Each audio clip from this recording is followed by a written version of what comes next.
Hi, chickens. This Screencastify is going to introduce you to the world of Will Shakespeare and iambic pentameter. So just to go over a few definitions, an iambic foot is how we measure a line of verse, okay? That's a foot. A meter is the rhythm of the verse. And there are a sequence of feet, and within each foot is a stressed and an unstressed syllable. So for those of you who are math geniuses, if you have 5 feet in a line and each foot has 2 syllables, how many syllables in a line? I'm not telling you the answer. You should know that. Okay, so an iamb is a metrical foot consisting of one short, unstressed syllable followed by one long stressed syllable. So if you read either Julius Caesar or Much Ado About Nothing last year, you should probably already know this, but it's nice, refreshing information. So iambic pentameter is essentially like a cardiogram on the right there. It's your heartbeat. Shakespeare meant for it to be in alignment with your heart. There is a Japanese kabuki saying that when we are all perceiving theater, the performing arts at the same time, we are so arrested by what we're watching that our hearts beat in unison. So here's the answer to the former slide. 5 iambic feet is 10 syllables. 5 unstressed and 5 stressed. So quite simply, it's like this. Take your right hand over your heart and tap it out with me. Dee-dum, dee-dum, dee-dum, dee-dum, dee-dum. Normally every year I have 5 volunteers to stand up in the front of the classroom.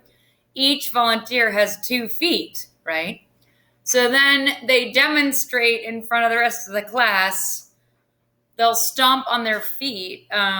So they'll go left, right, left, right, left, right, left. So they'll emphasize the right as though they're stepping on the gas. And then the motto that will help you remember forever the rhythm of iambic pentameter is: we stress the words we want the world to hear. Okay, so I'm going to say that one more time. We stress the words we want the world to hear. Can anyone identify which words in that line were emphasized with the stress? Pause and take a moment. Oh, actually, look, you can look in the next line there. You might have heard this sonnet. It's a famous one. It's Sonnet 18. Shall I compare thee to a summer's day? Thou art more lovely and more temperate. So if you notice, often nouns are emphasized and verbs are emphasized. The articles a, the, the, and then thou, and then of course, the word is broken up into syllables too if it's more than one. So normally nouns and verbs are emphasized so that remember I told you Shakespeare's audience were in the globe and they didn't have visual effects. So they had to use they were an auditory audience. So Shakespeare needed the rhythm to come out, especially to touch the people's hearts. Okay, enough of my blabbering. Okay, so now I'm going to play this 5-minute video. It kind of explains it better than I do.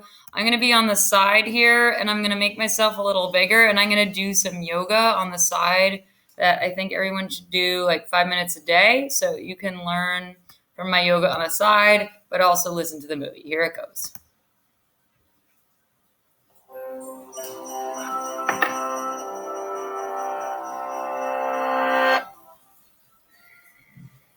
To someone first encountering the works of William Shakespeare, the language may seem strange. but there is a secret to appreciating it. Although he was famous for his plays, Shakespeare was first and foremost a poet.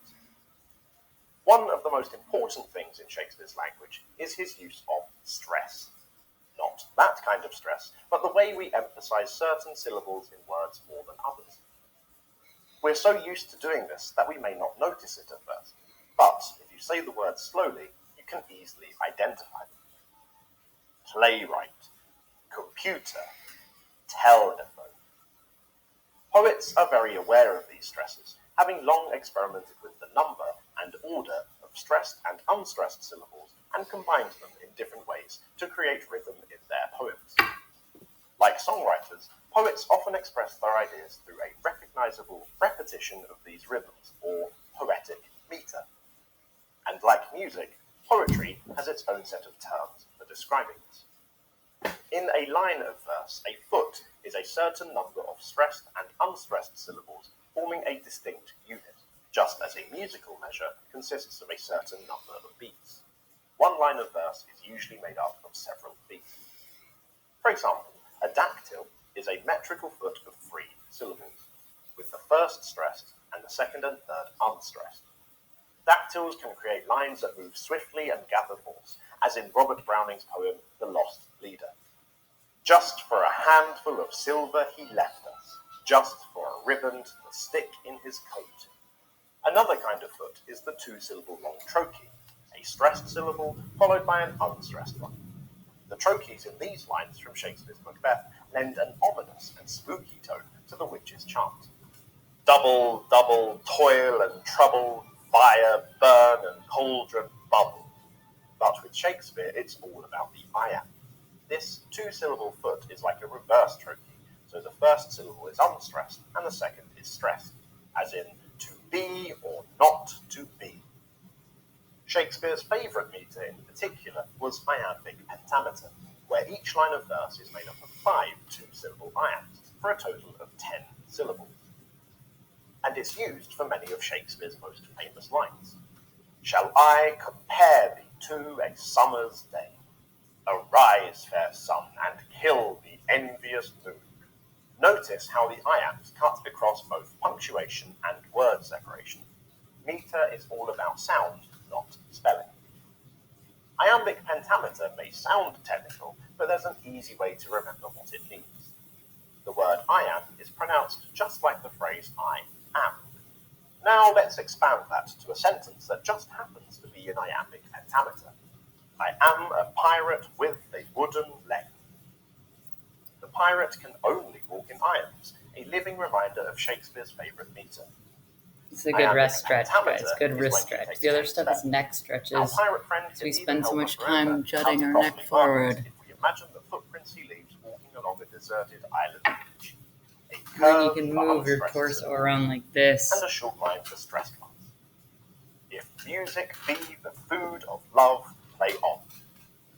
Of course, most lines of Shakespeare's plays are written in regular prose. Because you don't want to get all rigid in the torso area. Shakespeare's characters turn to poetry, and iambic pentameter in particular, for many of the same reasons. And then this is cat spine rounded, feeling passionate, and then cow spine is up like this.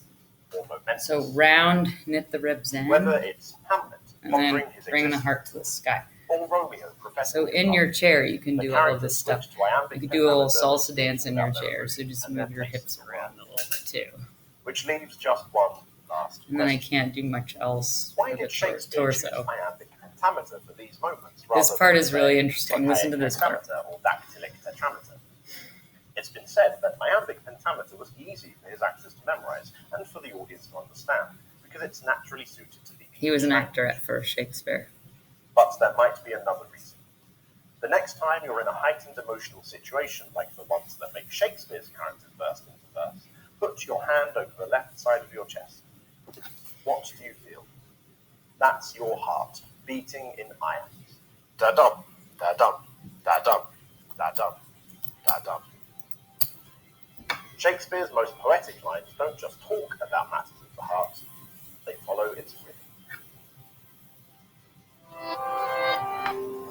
Yay, I hope you like that, guys. All right, keep going. Okay, so you hopefully learned this from the video.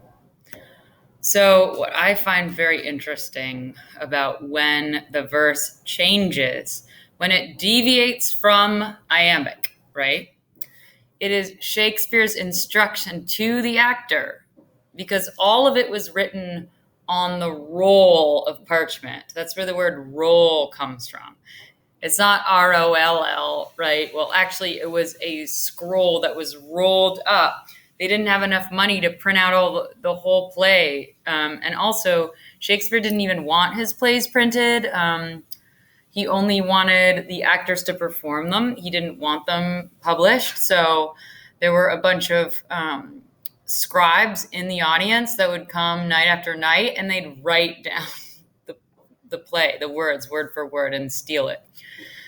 Anyway, back to what I was trying to say. So when Shakespeare deviates from the line, from the rhythm, he's trying to direct his actors through the irregular rhythm that they're encountering a change in their psyche or their heart space, right? The heart either quickens or it slows down and goes out of the rhythm. So therefore he's saying something's happening here in this line.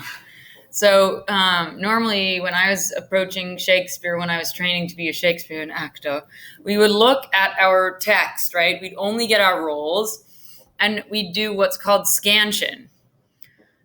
So I'll show it to you on the board the next time we're in class together, but basically you divide the line up into iambic feet, and then you write your accents as like a slanted line, and then that's the accented syllable, and then the unaccented has a U. So then, as you learned from the film, some of the irregular rhythms are called trochaic. There's spondaic, and there's feminine endings. We will look at some of those in Macbeth's, in Macbeth and Lady Macbeth. They have regular and irregular.